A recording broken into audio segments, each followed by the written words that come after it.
What's going on, Workforce? Brian here. And just a little bit of interesting news. We're going to have to keep a close eye out on this one. Looks like Valve has been ordered that users will have the rights to resell their games, their digital games in this case, which is really interesting.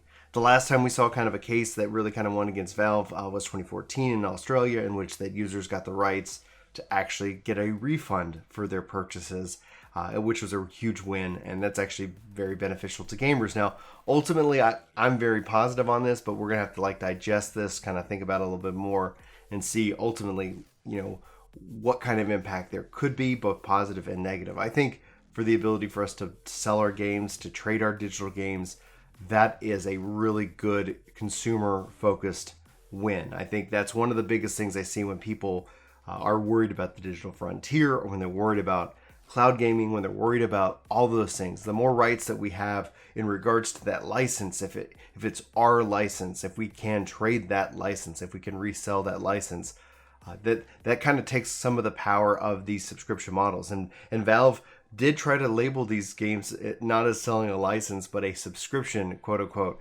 And we're going to have to dive into that more into detail, kind of in a more, I guess, let's discuss kind of post. But I thought this is excellent. Because obviously it's consumer focused, and obviously it's not finished yet. Valve does have plans to appeal the ruling, which is completely within their rights, but this is happening right now in Paris, and it should ultimately see what happens. Now, Valve says, we disagree on the decision of the Paris courts of first instance and will appeal it. Some Lombardi. The decision will have no effect on Steam while the case is on appeal. And essentially they were ordered that if Valve refuses to abide by the ruling, they're going to have to pay a fine of 3,000 euros per day for up to 6 months. It's quite I don't know if it's a hefty fine in terms of their size and their volume, but it's gonna have to see where it goes.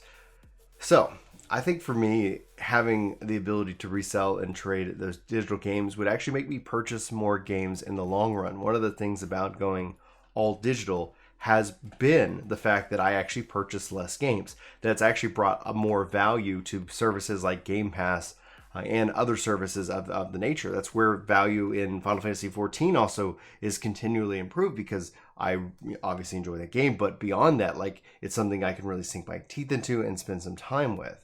But then the question is that would that apply, or could this have rippling effects that could apply industry-wide? Would this only certainly apply in Paris? And if it's just upheld there, how is that going to eventually be rolled out to the world? It's a forever battle between obviously the publishers, the delivery mechanisms, us as consumers as well.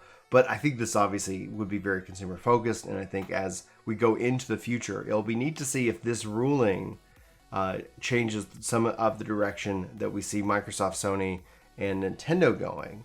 If they try to get ahead of that wave and kind of being that consumer focus, kind of storefront, right away.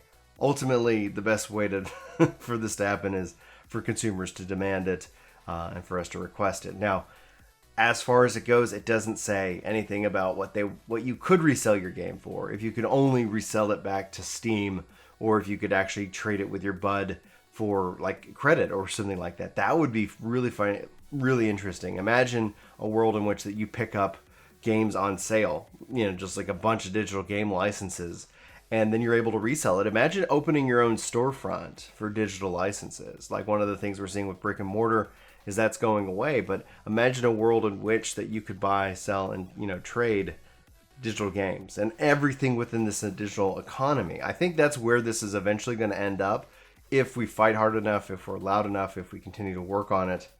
And that's going to ultimately be where it goes. All of this, I'm just really curious as to your thoughts as well. What do you guys think about this? Obviously, in a perfect world, we don't have to go to court. We don't have to have these things.